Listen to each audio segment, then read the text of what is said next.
I always think about dyeing my hair and then I get closer to doing it. I'm like, I don't need to do that. I said I always think about dyeing my hair and then every time I get the opportunity to, I'm like, I don't really want it. Same thing with this is what pops. Let me see. Yep. Where'd it go? I gotta type it in.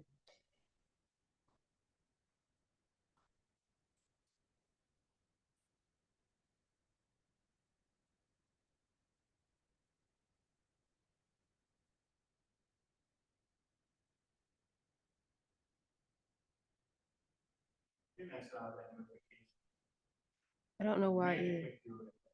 Yeah. All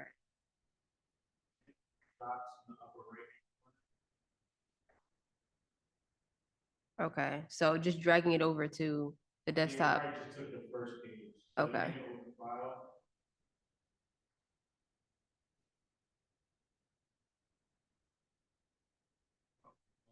I must open it like 3 times. All right. Let's close these. All right. Here we go.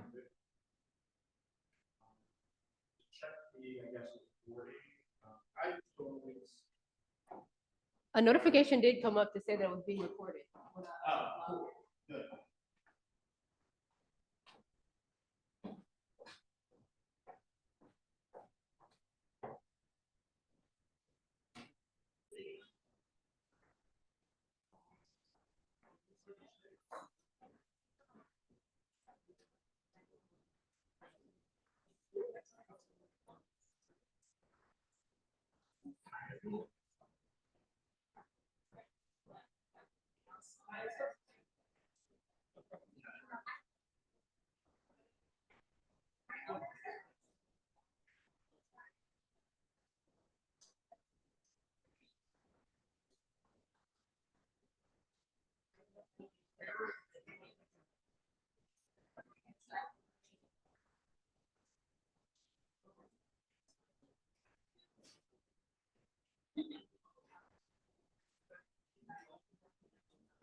Does it not work because it is off? You turn it on and it works. Awesome. All right, everybody, let's get started. Come grab a seat.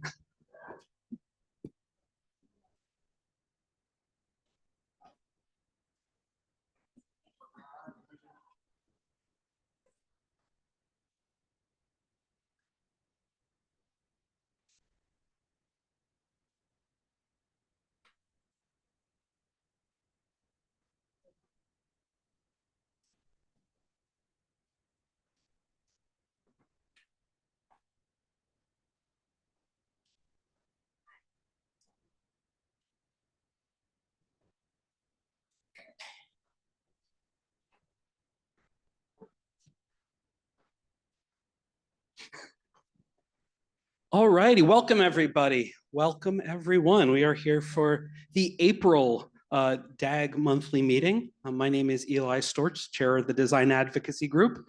We appreciate you coming out today to talk about the Reading Terminal Market. So, as we are wont to do here at DAG, there we go. We will go around the room in a minute, and when we go around the room, I'm going to ask you to say your name, and let's go with your favorite meal at the Reading Terminal Market. We'll do that one today. After that, I'm going to hit on some announcements, some advocacy items, and we'll go from there. So if you have any events, exhibitions, other items that you want to share with the group, there'll be a moment for that. So think of those, and we'll go from there. So Nika, you're up first. Lead us off. Name and favorite meal. Let's be loud and so everyone can hear.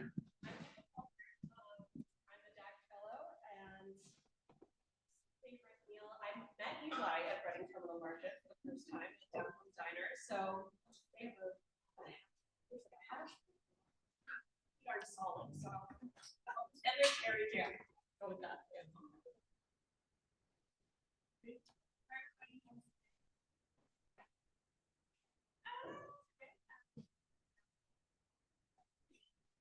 That's what I said to you.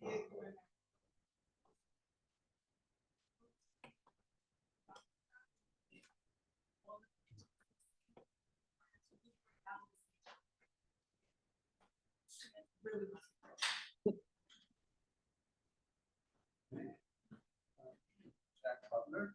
Lots of favorite meals, but I'd say a good filling cheesesteak with brown onions and pote mushrooms. Cheese under there. Ryan Entrance Way. I think my favorite shop is the cheese shop. Like this one.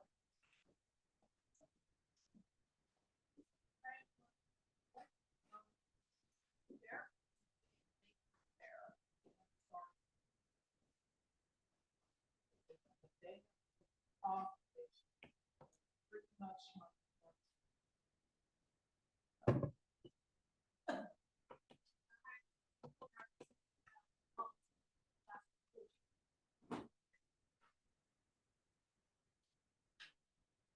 Come on, Patrick. Patrick Sherlock, pancakes, Dutchy, please. Some eggplant parmesan sandwich.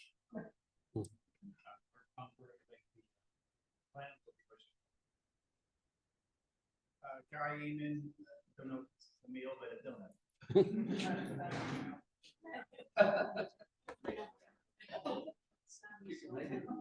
Nice. On sheet of steps on the butcher's counter. Kevin Parker.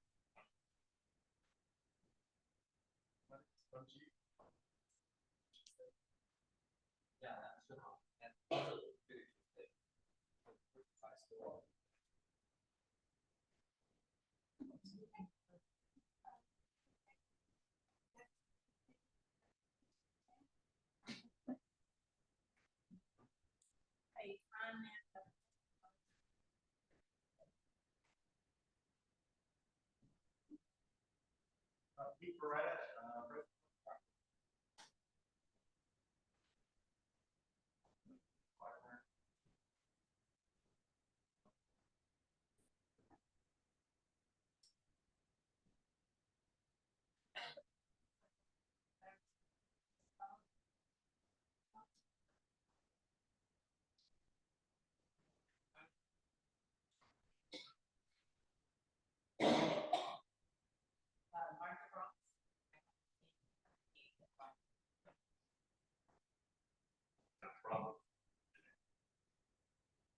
Joyce Lee,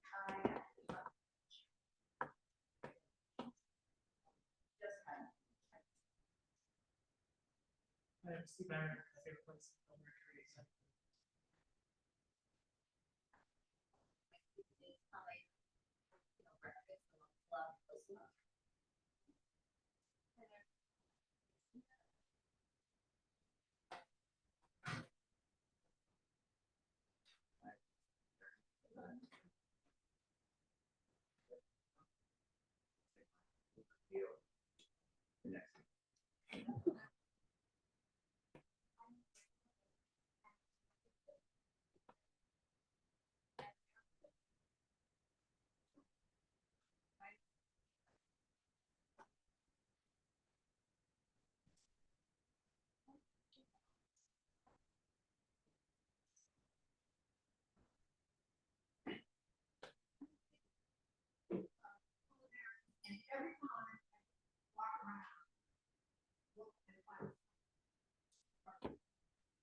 Jeremy Aronson, fish I get from Johnny.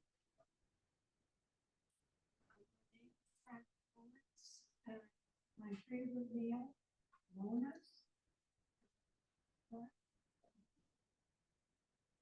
Food Trachtenberg, and everybody wants to ask, where's Joey's best cheesesteak? So what I make? Oh,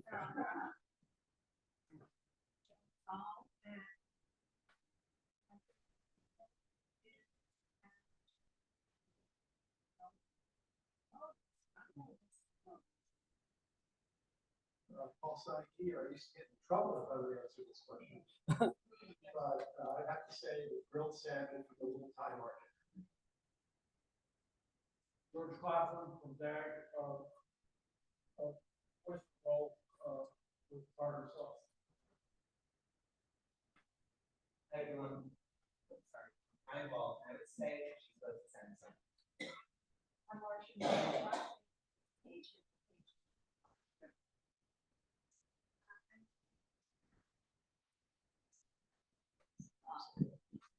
sounds good. Welcome, everybody. I had my first date with my wife at 12th Street Cantina, so That's pretty solid. And since they have closed, I'll say also the Cajun Place. I grew up working for Bill Beck of Beck's Cajun Cafe. So he taught me how to cook a lot. So I have a soft spot for all of their etouffees and jambalayas. So welcome everyone. We're talking about markets today. As I said, if you have any events, things coming up you want to share with us, throw your hand up in the next few minutes and I'll let you share with the group. Kat, you want to?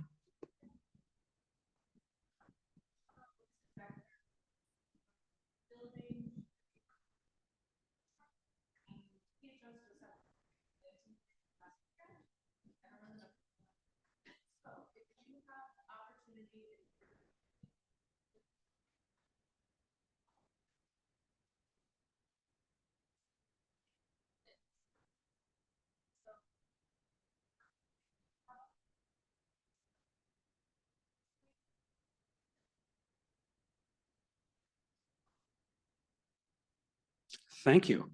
On the advocacy side for DAG, a lot of folks ask what's going on with Market East. Right now, it's still very much up in the air. We know Jerry Sweeney has been tapped to lead a task force of some variety, and there ends what we know. So hopefully we will have more information about that soon. I know that there's a lot of conversations happening behind the scene, but nothing has been made public and nothing's really leaking out yet. So hopefully we'll have more on that. One thing that DAG is working on, we've had Michael Newmas here a couple times. Our January program was all focused on arts and creative organizations, preparations for 2026.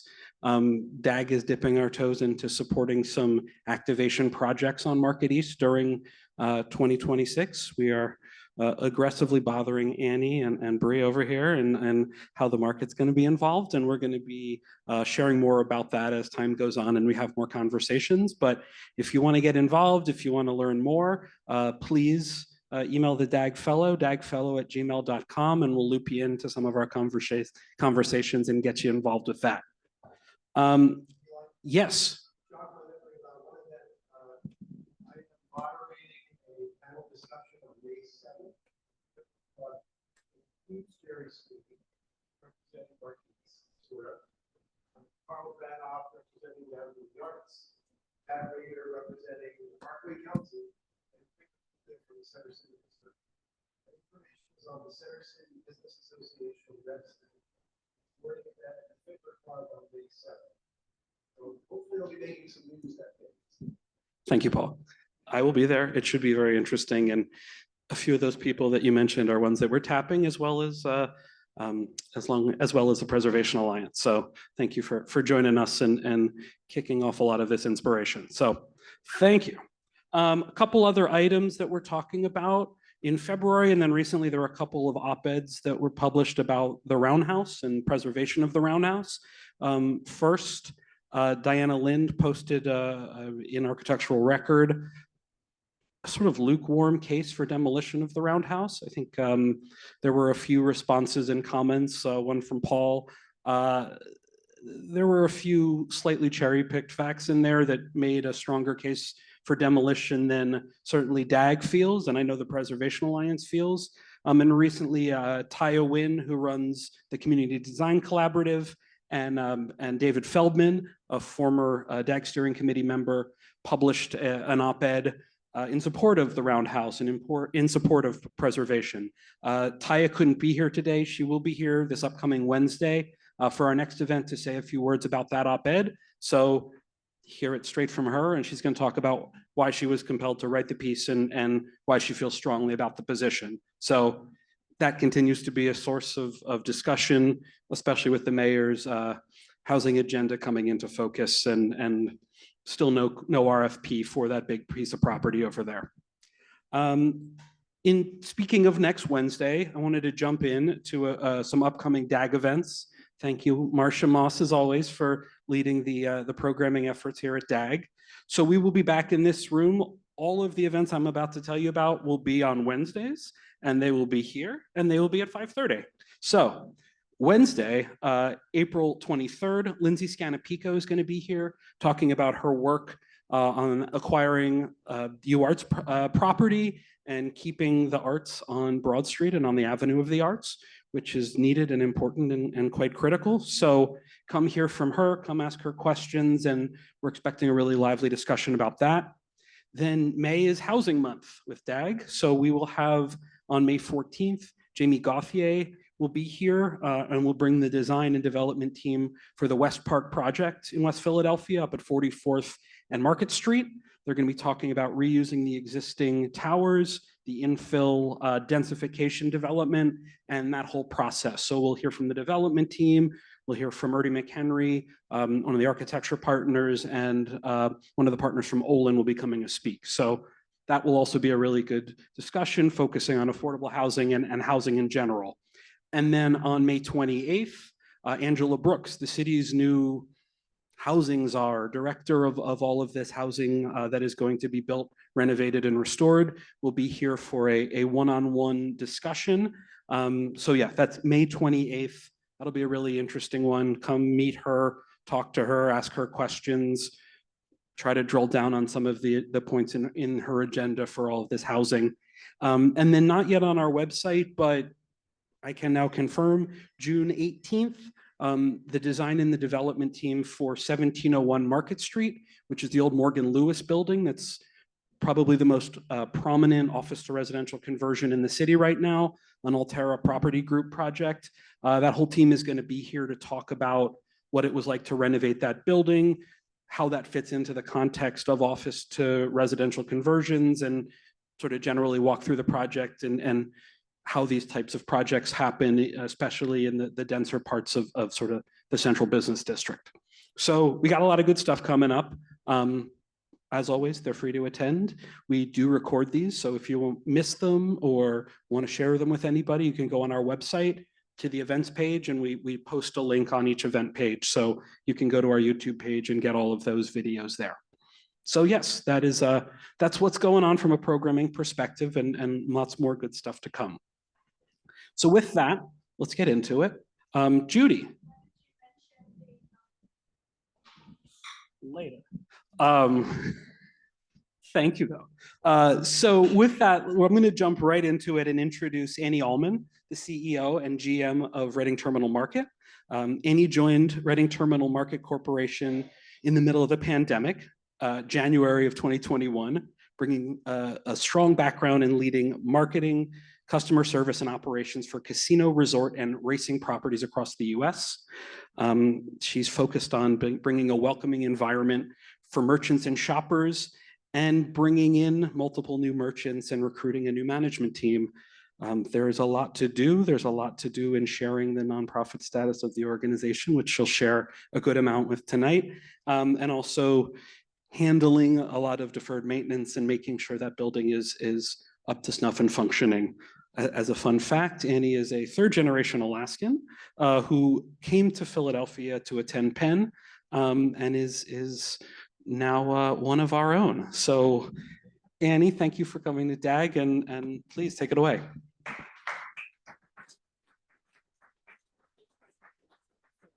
That's it. Okay. And how much time? 30 minutes? 35, yeah. Okay. All right, great.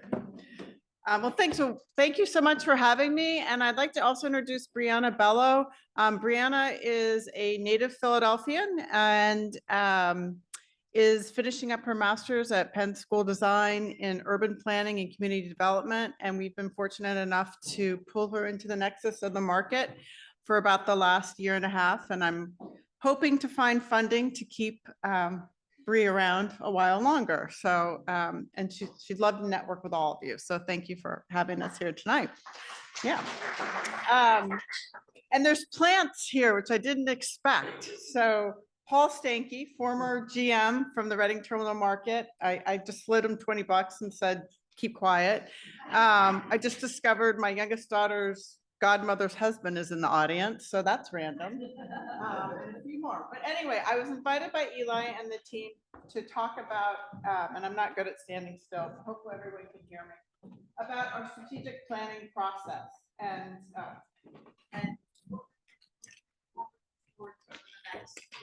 for 4 or so years.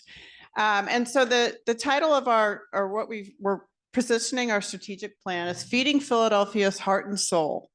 and progressing fresh into the future.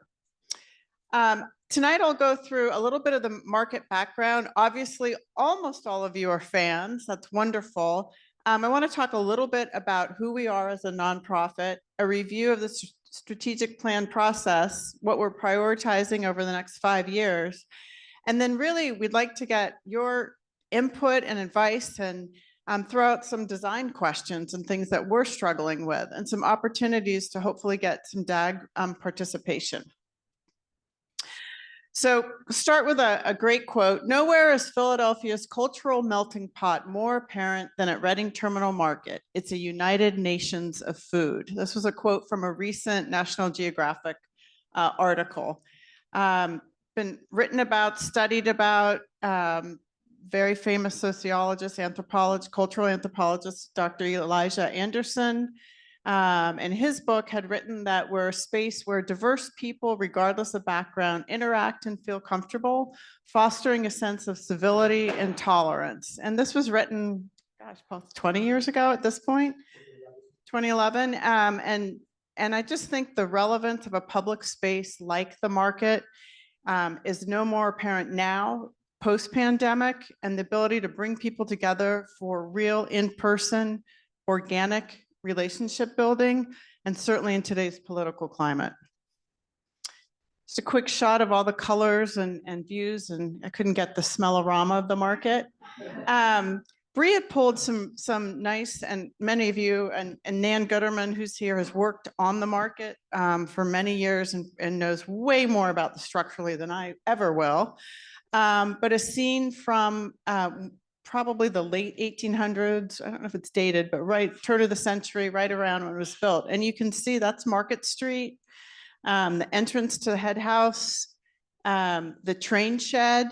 And it's just so interesting that it's still the hotbed, right, of the city or the center of the city. A market or high street. You can see kind of underneath, we've identified the 12th and Filbert Street entrance. So really just, you know, our roots is a market city. You go to almost any city in North America and there's a market street. And if you dig into it, it's because there were markets there. That's where the vendors set up. Where we are today, we did an informal, this is not a full economic study, we did an informal survey recently, and between our staff of the nonprofit and all of the merchants, we believe there's direct employment of over 600 individuals. We have about 76 individual businesses, one left, one comes in. Currently, we have over 50% are female-owned or co-led. 28% are BIPOC-owned businesses, which people are longtime Philadelphians find very interesting and surprising in some cases. 25% are legacy businesses. They're going 2 generations, or if you're a Bassett, the 6th generation. When I read the charter of the market, which we'll go back into again, the market's been continuously operating in that location for 132 years. The charter that was written around 1994 when the market transitioned from Reading Railroad to Reading Real Estate, to then the convention center was coming in, had to save the market. There was a nonprofit created to administer the market. And that charter also specifically calls out the preservation of the Pennsylvania Dutch businesses. We have about 20% of our market today is Pennsylvania Dutch. So it's a little hard to see. Everyone, I think in this room is very familiar with where we're positioned. We're at a multimodal transportation site, literally across the street from Jefferson Station, walking distance to the courts, to Convention Center, to City Hall, to Chinatown, which we think is really important to continue to build that relationship. And then just so many people that are now residents and within walking distance. One question people often ask me, and I didn't know either, is who owns the Reading Terminal Market? It is a public-private morass, for lack of a better word. The land is owned by the city of Philadelphia. The building structure is owned by the Convention Authority. The group that I work for, the nonprofit, is a tenant of the Convention Authority. However, that lease, which was written again in the late 80s, early 90s, is an unusual, I find it unusual. The Convention Center is really not obligated to do much as a landlord. They're really not obligated to put much money into the facility. And, you know, being part of the city of Philadelphia, of course, we often deal with the streets department, the water department. As the convention center, we're literally tied into some of their HVAC systems in the form of their makeup air comes from, and not to get too technical, but some of our chillers are tied into theirs, our fire suppression. But our little team, which is myself, I have an AGM who's a very strong operations person. If you see I call him the small swarthy man whipping through the building, that's Miguel. We just hired a facilities manager to add to the team. We have an office manager and a controller. That's it. Everything else is either part-time or interns. And when I look at comparable markets, I think we do an incredible job with a really lean team, but that lean team also prevents us maybe from doing some of the aspirational things we've laid out in our strategic plan. Along with the governance, again, there's the nonprofit. There's also a merchants association. I think, and Paul could probably speak more to this, I think in early days post, I'll call it the nonprofit formation, prior to Paul, even there was more of a tension there. Now I kind of think of it almost like a union task force in some ways. They're there to advocate for the building and try to work together as an association. So our strategic plan, and this kind of came apart, and Eli, thank you for the introduction. Most of my career was in the very commercial world of casinos and racetracks. So fits so well for a public market. But actually it does, because I've dealt a lot with capital plans, with marketing, all about driving people into a building, creating customer loyalty. But what's all new to me is the nonprofit. I was on nonprofit boards, but I never ran a nonprofit or was involved in the management of a nonprofit. So that's been an eye-opener for me. I guess I'm pretty strong financially. I came in, I looked at the financials and was like, wait a second, what did I just sign up for? And I think there's always been a reluctance from our board to really delve into fundraising. Well, I don't know why, but anyway, it has become apparent, all the rising costs coming out of the pandemic. I mean, we spend $700,000 a year on private security, and you have to, right? I have almost 6 million people through the building every year. We need that. So the operational costs just kept rising, and finally our board is like, we get it. It's time to stand up a development or fundraising. I started interviewing fundraising consultants and shops and development people. And the first question is always, well, what's your strategic plan? I'm like, clean, great bathrooms. I always say, if you get your toilets and your trash cans right, everything else falls into place. And we're very proud of our clean restrooms. So anyway, we're like, the more we dug in, I'm like, yep, it's time. Like the blocking and tackling from the pandemic, I think we're about 85% there, right? We're pretty clean. We're starting to fix the stuff that we really need to fix. We've got a lot of great new tenants. Our long-term tenants are kind of stable and re-energized. So it's time to start thinking bigger. I was lucky enough to be introduced to a boutique small consulting group called Vim, like Vim and Vigor. And Jenna and Megan, if anyone is in the strategic planning realm or development, they're fabulous. I'm happy to introduce you. And they took a very community-focused approach. Started with kind of a data dump. What are any studies we have in the archives? What do we know about our customers? What do we know about prior strategic initiatives? We formed a core stakeholder team that was comprised of myself and a couple of staff members, board members, merchants, and some community members to really kind of guide us through the process.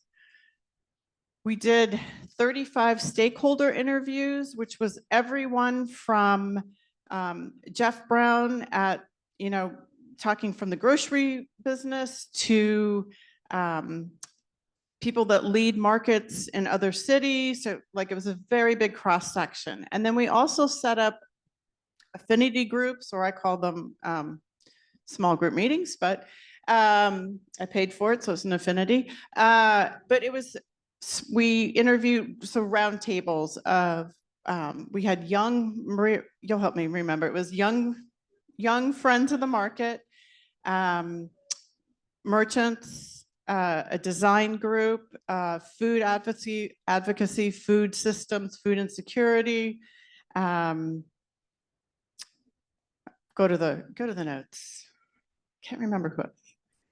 Market experts, the board, a tourism and visitation group. So a pretty big cross section. And then we pulled all that together and did a town hall with also a wide variety of folks, and really kind of came up with our key priorities, some pillars, and put together a draft strategic plan. One of the things I really struggled with articulating is, people don't know we're a nonprofit. And then when you tell them we are a nonprofit, it's why? What, like, it's so busy. And so to really be able to codify that and kind of get my elevator pitch. And so we essentially have 4 pillars. We are a welcoming public space. We are believed to be the most diverse, successful public space, absolutely in Philadelphia, probably in Pennsylvania, most likely in the entire United States. We preserve history and tradition. We're 132 years, going on 133 as a public market, and we are housed in a National Historic Landmark building. We bring fresh food within reach. Everyone talks about Dinex, but thankfully, few people talked about butchers, our fishmongers. That is the heart of who we are, and that is what keeps us from devolving into a food hall, right? If you've been to Faneuil Hall in the last whatever, it's all, sorry, it's chains, it's franchises, and we have maintained our purveyors. And as I go out and meet others, like if you go to Pike Place Market, which is the first public market I'd ever been to, I think they're down to, yeah, they have great fish, but they're down to one butcher that's maybe the counter the size of one row of chairs. And that's something that all markets I'm learning are really struggling with. We're the #1 redemption site for EBT and SNAP in the entire Commonwealth. So people think about, oh, let's go to Dinex, my aunt's in town, let's take her to the Reading Terminal Market, but we feed Philadelphia. And I think coming into the market when I did 9 months into the pandemic, it was sort of all that visitation was stripped away, and what was left was Philadelphians. And I say if it wasn't for the women shopping from West Philly and North Philly, the market would not have survived. And so we have to keep hammering that home. And for all of you who shop there, God bless you, bring your friends. And we really want to promote that. And we create economic opportunity. Talk about economic development. We have 76 businesses. We've brought in, I think, 14 just in the last 4 years. And these are creating generational wealth opportunities. The strategic framework that we utilized was this kind of wheel. Everyone likes a wheel. So preservation, safeguard the architectural, historical, and cultural significance of the market, activate that, and really innovate. What can we keep that we have to keep because it's tradition and it's the market, what makes it special? Where do we have to change or lean into? Our mission has been our mission for many years. I won't go through it all, but we really, everything we did, we fact checked to, is this still tied to the mission? And so I thought this would come out better, but it didn't. But so our vision is to harness the power of food to break down barriers, bring people together, drive economic vitality, and activate the market district. So what is the Market District? I made it up, and I'm hoping you will help me bring it to life. It extends beyond our market walls. Maybe it's across the street, maybe it's to World Park, maybe it's to Market Street.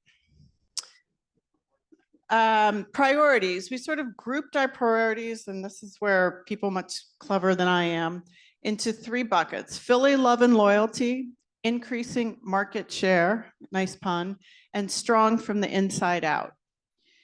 Philly love and loyalty is kind of, our goal is to create shoppers, not just eaters. Bringing back that real customer-centric culture, focused on the local customers first. That's the inner circle. Values personal service, that's the key. Why would you shop at Junta's? Because you meet Rob and he tells you what kind of meat you really want. And let's capitalize on the market as a community hub and a public space. Some of the initiatives, and these aren't all of them, we have a laundry list, but we pulled back, is to revamp and reintroduce a market volunteer program. We've had an ambassador program for years. Bree actually worked on it this summer. And that's one of my invitations to all of you. If any of you are interested in getting involved in the market, it's a very low lift.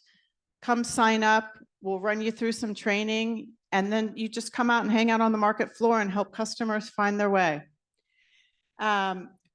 We don't have great data because, and I'm a data focused person, because there are everyone has a different point of sale system, which of course I don't have access to.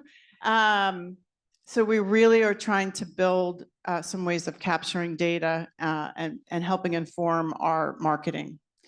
Another area that I think this group it would really be helpful is activate and program the Filbert Street sidewalk. We did the Filbert Street project a couple years ago to create a streetscape that can become more of a plaza when you pull a street permit. There were some design issues, but it's there, it works. We really need to get lighting, improved lighting to really bring it forward, but needs to be activated. We've always dealt or been involved with some nutrition initiatives. We think that we don't need to stand those up, but we need to identify the right partners and continue to work with them, whether it's SNAP and EBT, food education, and we've started actually with Brianna too. We've worked with Jefferson Health. We're getting ready to roll out healthy shopping with some Jefferson dietitians. Every Friday, we've been doing free health screenings in the market. So again, just reaching out for community partnerships. And bringing kids in. So many people say they came to the market because their grandparents brought them or they came on a school trip. So having those resources and curriculum to bring all ages from littles to bigs into the market. And then really build a locals marketing strategy and plan. And I'm going to kind of speed through this because next is increasing market share. And that's really all about pushing out that we are a nonprofit. Please don't take your market for granted. We need the help. We need investment to continue to keep the market vibrant. Really important to diversify our revenue streams. So we are working on some other ideas, standing up a fundraising program. And then some of the more aspirational, I have this vision of these little dark green hunter green Sprinter vans going out to neighborhoods with Reading Terminal Market branding and doing pop-up farmers markets in areas where there's access to food issues. Sustainable practices. We have a really successful composting program going on right now. We've brought, I should know the tons and tons out of the waste stream. We'd love to do more of that. We're limited somewhat based on the size of the market. And then strong from the inside out. You know, during the pandemic, a lot of that merchant culture, people weren't coming in, has really disappeared. And so just fostering, how do we bring that back together? And some of that really has to be merchant led. We've also, some of our initiatives to bring back short-term leasing and day carts. We did a program, pilot program over the holidays. We had 5 micro entrepreneurs from very diverse backgrounds come in and vend in the market. And that program in the past has led to about 6 or 7 of our current full-time merchants started on a day cart. So great way. And then, as I said, we're super lean. So we are hoping to be able to add to staff a community engagement manager and another team member. So how can you support the market? Be a connector. All of you are very involved in various civic opportunities. Maybe you live next door to a legislator, whatever. Like, you love the market, introduce us. Champion, tell people, did you know the market's a nonprofit? Volunteer as a market ambassador, we'd love to have you. And then as we roll out the strategic plan, if there are areas that interest you and maybe you'd like to volunteer or get involved in, we'd love to have you. So, and then there's some business opportunities too, for designers and architects. We have a few that work in the market now. It's a little tricky to work in. The actual construction has to be done at night. So finding people that will do that work at night. But if you have an interest or a background in food and beverage design in particular, or some of the other big systems work, let us know. We're happy to put your name out there for our merchants as they come in. And the merchants have been doing quite a bit of renovation and new build out. So there's an opportunity there. Ideas and collaboration to activate Fulbert Street and other areas around the market. Another specific is in each lease, there is a design guideline that was probably written, Paul could probably, 25 years, 30 years ago, and it really needs to be updated. And I 100% am not the person to do it. Wayfinding, there has been a lot of wayfinding studies over the years, but yeah, that could be improved. 2026 and beyond, we'd love to get involved with partners on celebration planning and thinking about how do we use 2026 as a launching point to really be more involved with the neighborhoods. And then as planning and visioning occurs, if you're invited in conversations, especially around Market East, please keep us in mind. And if there's room at the table, we'd love to come. And I'll just end with, I think, a great quote. The market's a very democratizing place, a great civic space. It's worth identifying, exploring possibilities about how Reading Terminal Market lends to public discourse and deeper connections. We are so isolated and insular. The terminal brings us together as humans in a deeper connection. And if you haven't had the opportunity or let yourself be open to it, come in one day in the morning, get a cup of coffee and just sit in center court. See who sits next to you. It's probably someone you'd never have a conversation with. I have my group of old men that I berate every day because they come in with their Dunkin' cups. I'm like, come on, come on. Oh, Annie, I can't afford your coffee. Okay, all right. But it's great. And, be open to that connection. There's so few places left where, get out, put your phone down and have a conversation. And it's kind of the magic of the market. So thank you.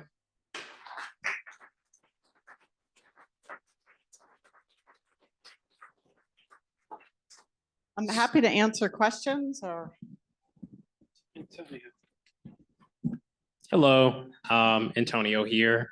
I work for a developer, so I'm very intrigued on multiple fronts about the work you all are doing. To get to the heart of it, I saw there's an upcoming event for Young Friends of the Market. Yes. Unfortunately, I'll be abroad, so I'll miss it. But would the ambassadors program be the next best way to get engaged or stay engaged? Absolutely. And we'd love to get your information and put you on the list for Young Friends, just so you're kept in the loop. And that is a thinly disguised event to recruit ambassadors. Sweet. Yeah, that'd be great.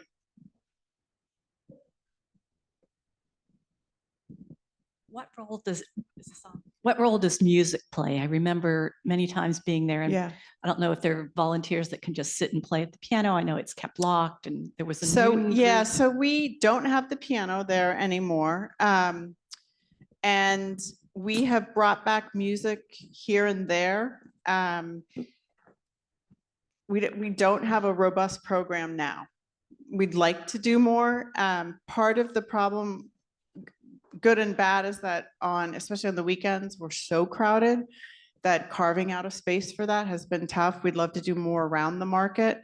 And we are actually working on some grant funding to bring more arts back into the market. Hi, yes. I tell you, the market is fabulous. I tell people coming from all over the country to go there. Liberty Bell and there. I was just wondering, is there any thought of, I go on Saturdays, and on Saturdays it's a crush. Yeah. And you can't even see the counters. I'm wondering if you can have some sort of like timed tickets. I've seen this happen with, you know, popular museums and other Right. places that are popular. I would also think for $5 or $10, it's a revenue source. Right. You know, you come at a certain time, you spend an hour and a half or whatever. It's something to think about. I was wondering if you've ever given it some thought. I would be hung by my toes and swung through the market by the merchants, I'm thinking, but I don't know. Yeah, I don't know. It'd be interesting. We could have to think about that. Or the Okay. Fast Pass. I'm wondering about the market's role in enlivening Market Street East. Mhm. You know, there's so much need to bring people into, you know, Market Street East. And I think the market could play a very vital role in that. I have no idea myself, you Right. know, but Yeah, I don't either, but I guess with all the stadium conversations and then when the stadium poof, I was a little frustrated by all the articles that were written about, oh, there's nothing going on in Market East and what are we gonna do now? I'm like, yes, but we had 5.4 million people in our building last year, so something's going on. And I agree, like, how do you tap that energy and bring it out? And I have some ideas just of how to, I guess it's a little selfish, but on that front facade of the Head House Square facing Market Street, there is no signage that you don't know the Reading Terminal Market's there. I think the latest study, I don't remember who did it through, Paul Levy was running it, you know, shows having Reading Terminal Market on that exterior to kind of pull people through. I love Jewelers Row and what's been done there. And so actually Rob Zaritsky participated in one of our groups on the strategic plan, and you know, the idea of having signage over 12th Street so that as you're on Market Street you can see that there's something else going on. But that's more me pulling people into me, not going back out, which I think was your question or point. I know Paul had some really bold ideas for 2026. But I think it's something there's something there. Yeah. So the 2009 strategic plan for Market East talks a lot about bringing the market through the head house to the street. That's what the Center City District picked up on. It is one of the main tenets of what DAG's working on for 2026, is how can we work with the market and sort of support activating that head house. I've heard rumors that there are some organizational changes happening in the head house that may make that easier to program, especially the, I'm forgetting the name, the Field House, you know, that sports bar space that's vacant, allowing the market to occupy both sides of Filbert to better energize Filbert Street and move closer through that concourse to Market Street. If you Google that strategic plan, there's a really beautiful section cut through, and you can see a proposed market hall extending from Market Street through the head house concourse all the way to Filbert Street. So it's been thought of. It's a great idea. It's not selfish in the slightest. It is making everybody's lives better, and hopefully we can have some news on what we can do in sort of the short-term temporary activation space for 2026 that could then be extremely successful to the point where it becomes more permanent after that. Thank you, and thank you for your presentation. I would like to say that I have attended a TEDx event at your market. Yep. It was very innovative, and I wonder if you can describe how that partnership happened, and if we have future events in mind, how could we work with your team? Sure. So the TEDx talk was brought to us by Visit Philly's Democracy initiative. And their final capstone presentation for that was planned for 2024, was it in 20, or was it 2025? I don't know. It was the week after the election. And it was fostering, how do you have those conversations with someone who maybe has a very different view than you do? And they thought, what better place to do that talk than in the market, which was great. So we typically it's just inbound, give me a call, pitch something. If we can, we will. We do have a lot of events, private events in the market at night that are run through a event company. Their contract is actually with the Merchants Association. But if we can get ahead of it, I can kind of hold space. And we have tried to do more and more community events. All right, so if you could choose one single physical improvement, I know there's a lot, hence deferred maintenance, but what would you say would bring the absolute most impact that you would love to see? Ooh.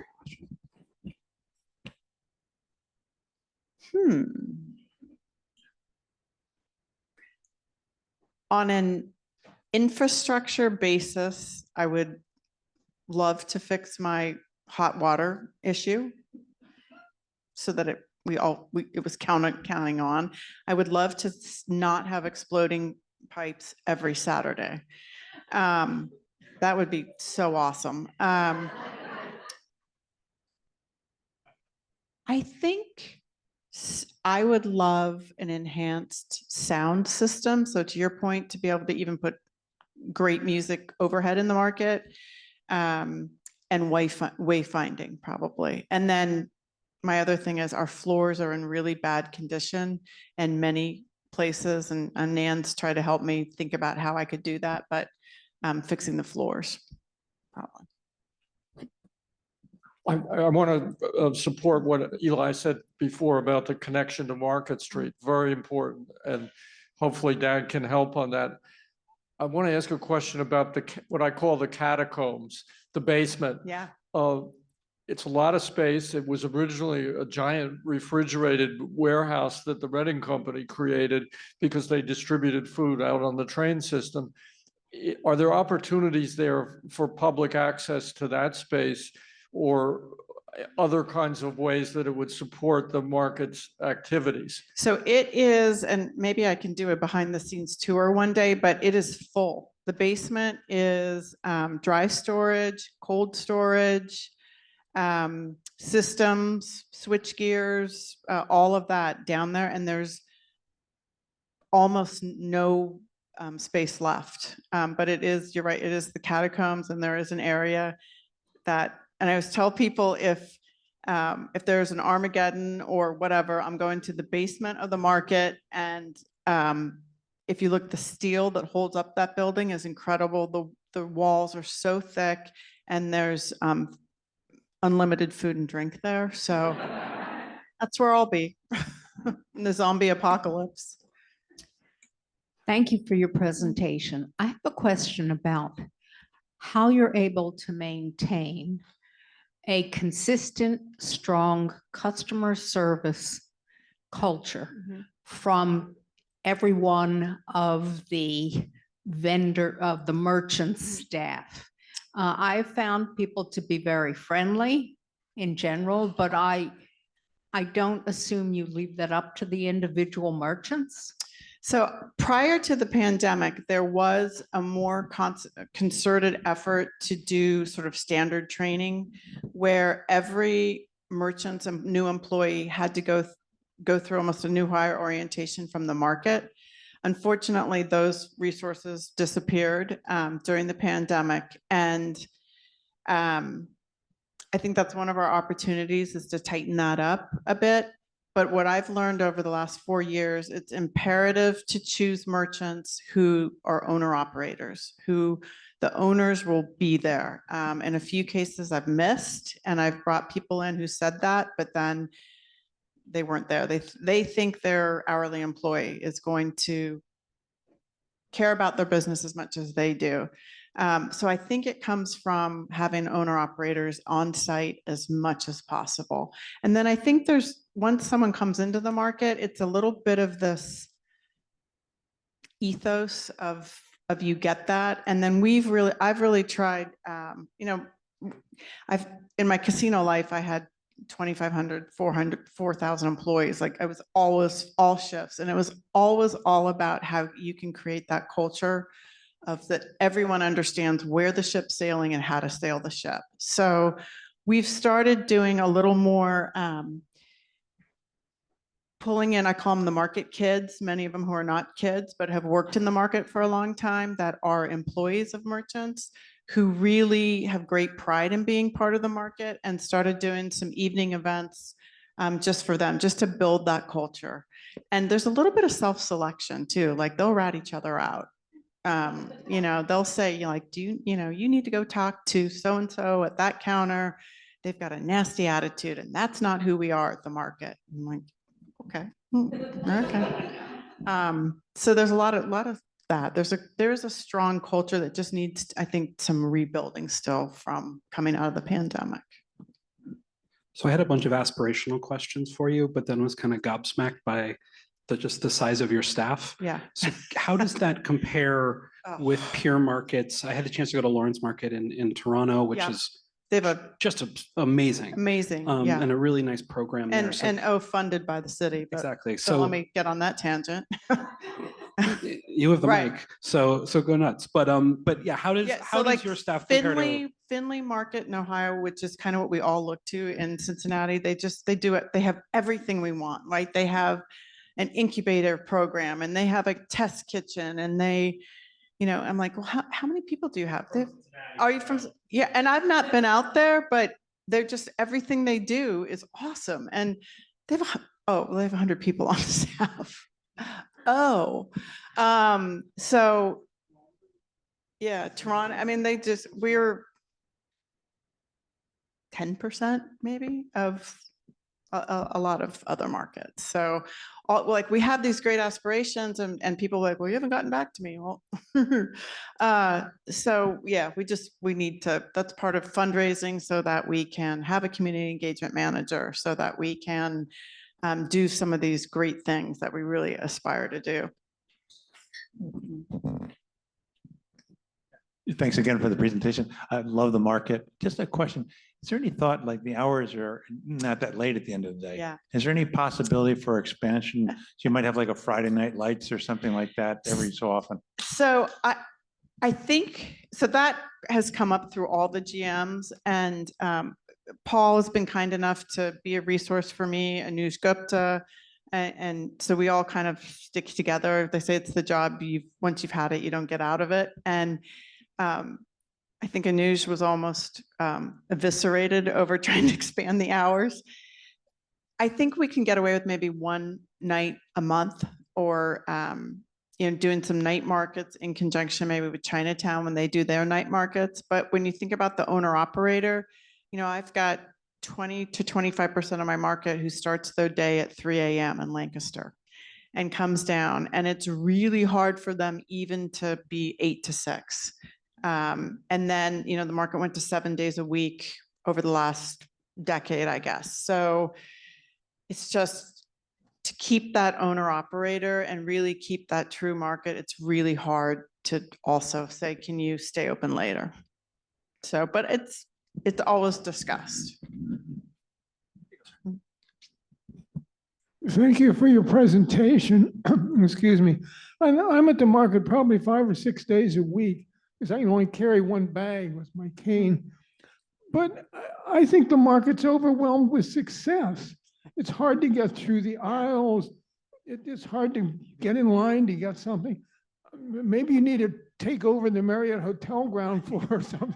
I kind of think you need some more space, a lot of space. But it becomes overwhelming to shop there because it's so crowded. And you talk about getting more people in. Yeah. I can think of things you might do, but what are we Right. gonna do with all the people we get them there? No, it's a great point, and we've talked about like, it's that, how do you keep the purveyors, the butchers, the fishmongers, the grocers, the local shoppers, and keep the prepared food folks happy with the conventioneers and the tourists, and there is tension there, I would say. And we've thought about, is there an early morning locals only, do we focus on the grocery shopping? I can say, if you can, the market really well, but if you're there from 8 a.m. to 10 a.m. any day but Saturday, you're pretty good. You're right. You can get your shopping done.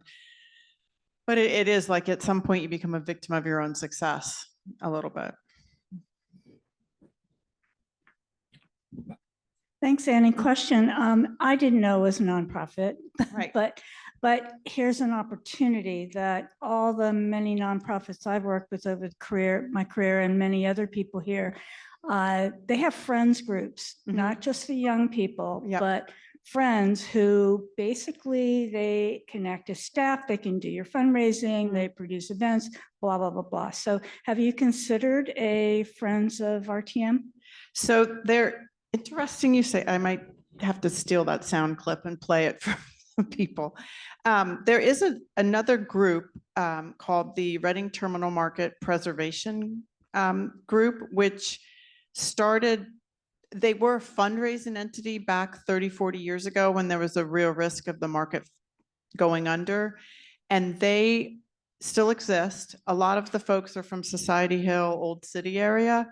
And they have a board member. They can appoint a member to our board, and we're lucky. Carrie White's our most involved board member. But as that group has aged or matured, they really are not fundraisers. They don't want to be fundraisers, but they are involved and interested in the market. They're the folks who are really working on helping spin up the Young Friends, but hearing you, I realize they probably could do a lot about recruiting to their own group, not just on the Young Friends. So that's a great call out for Carrie and her team. Yeah. So you touched on the farmers markets, and the Food Trust does a good job, but it's very much an employee-based model rather than a consultant model. So it's very time consuming for them to set up and be involved in markets. And so they can only take on a limited few. How do you think about it in your mind, other than the green Sprinter vans? How do you think about it in terms of expanding that market experience and market culture around the city of Philadelphia? So we've started having some conversations and Brianna's been kind of in the center of pulling them with the Southeast Asian market, and trying to work with the Food Trust as well to there's this idea of market cities and what is the policy, the public policy that supports and grows markets. And we would like to sort of be that convening entity, if you will, because I think we're going to see it now again with tariffs, et cetera, like the importance of a local food system. And so I think there's a role there for us to kind of get out there and espouse that. There's been attempts over the year to take the brand of the Reading Terminal Market and plop it elsewhere. I don't think we're looking to do that, although I was this close to going out to the airport just from a branding opportunity. So I think we're still working through that. Yeah. So another sort of aspirational, expansive question. You talked about Filbert Street and how do you program that? When you think about any sort of arts market or vintage market or whatever it is, bathrooms for first, then food and beverage, and you have those. So what would it take to close down 12th Street on the weekends to really build a more robust market program beyond the sort of food and bev and flowers, Yeah. specific pieces within the market? So we've done a few over the last couple years. So we do Ice Cream Fest in July, where we pull a street permit, close down the market, program Filbert Street.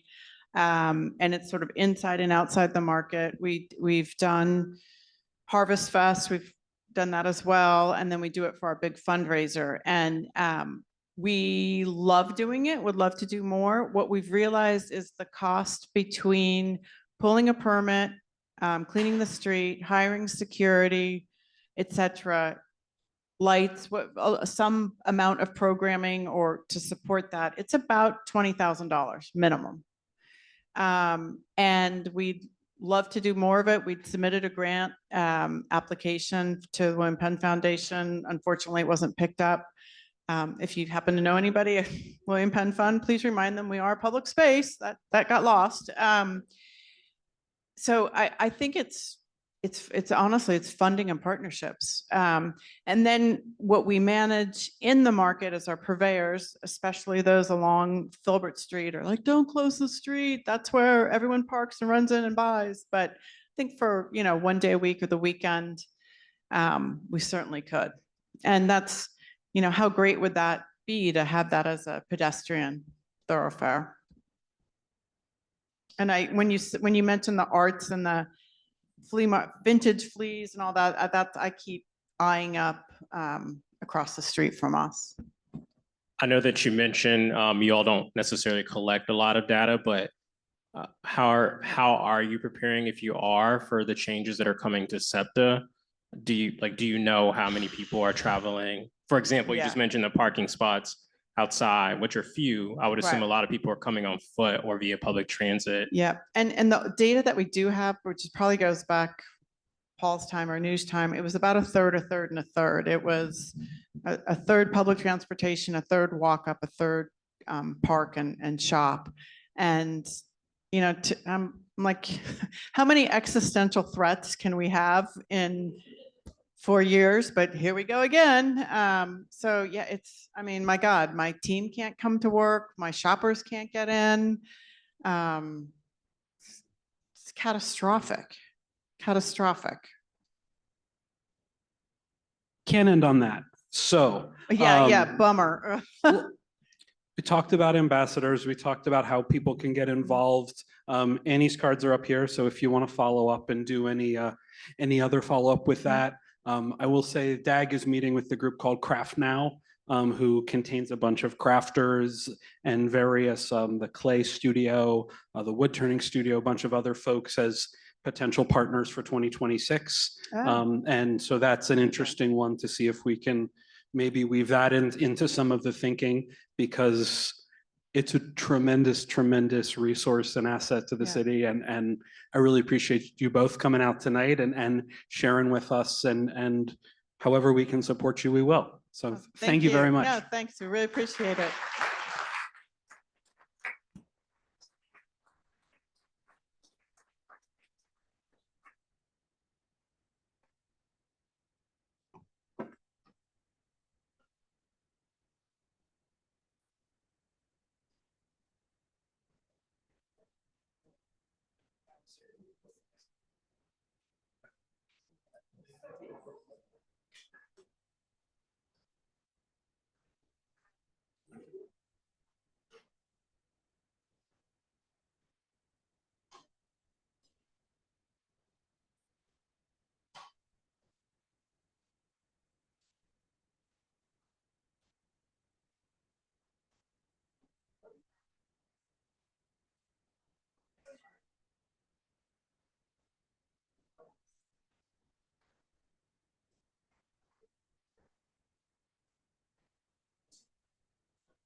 Like, even if we like 6 months a year, like where you can go to second.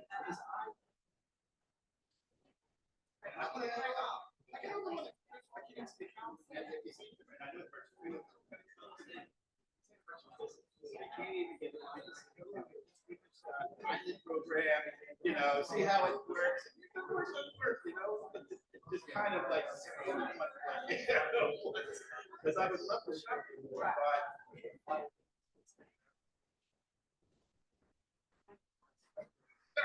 Sorry about that. I'll tell my boss.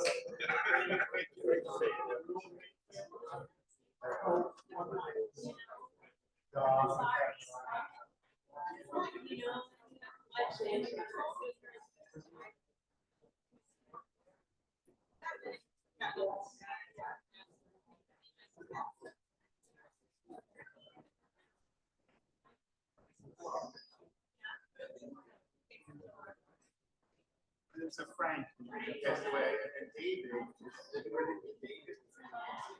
Yeah, what's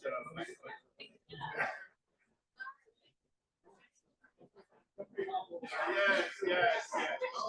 Well, respected Dave out there.